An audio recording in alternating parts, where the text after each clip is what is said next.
பையன் வந்து என்ன படிக்கிறாப்ல? 3rd ஸ்டாண்டர்ட் படிக்கிறான். 3rd standard. என்ன அவரை பயிற்சி பண்ணி என்ன ஆளா நீங்க உருவாக்கி? ஜிம்னாஸ்டிக்ல இது வரைக்கும் 6 ஸ்டேட் லெவல் சார். சிலம்பத்துல 3 வாட்டி வாங்கி இருக்கிறான். சர்ஃபிங் போயிட்டு இருக்கிறான். வேற என்னடா பாடி பில்டிங்ல 5 காம்படிஷன். எல்லாமே நான் கூட இருந்து நான் சொல்லி கொடுத்து நான் பண்ணிட்டு இருக்கேன் சார். ஜிம்னாஸ்டிக்னா இங்க வால்ட் எல்லாம் பண்ணுவாப்லையா? பண்ணுவான் இப்போ. வாடா பிடி வாடா. அச்சா காட்டு வீல் டபுள் அண்ட் காட்டு வீல். அச்சா அப்படியே சிங்கிள் அண்ட் காட்டு வீல்.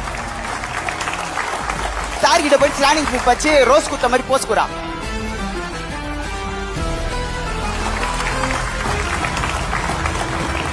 அச்சா ரவுண்ட் ஆஃப் வச்சு கண்டினியூ ஃபிளிப் வரா.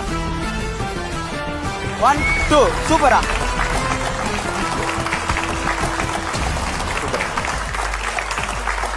ஒரு அப்பா ஒரு குழந்தைய என்ன படிக்க வச்சிருக்காரு, எவ்வளவு பணம் சேர்த்து வச்சிருக்காரு, வாழ்க்கையில எத்தனை வீடு வச்சிருக்காரு, அப்புறம் எத்தனை கார் வச்சிருக்காரு, இதெல்லாம் தாண்டி இந்த பிள்ளையோட இந்த வாழ்க்கை வளர்ச்சியில எவ்வளவு நேர மணி துளிகளை அந்த குழந்தைக்காக செலவு பண்ணிருக்காருல்ல, அதுதான் உண்மையான சொத்துன்னு சொல்லிட்டு போயிட்டாரு. எனக்கு தெரிஞ்ச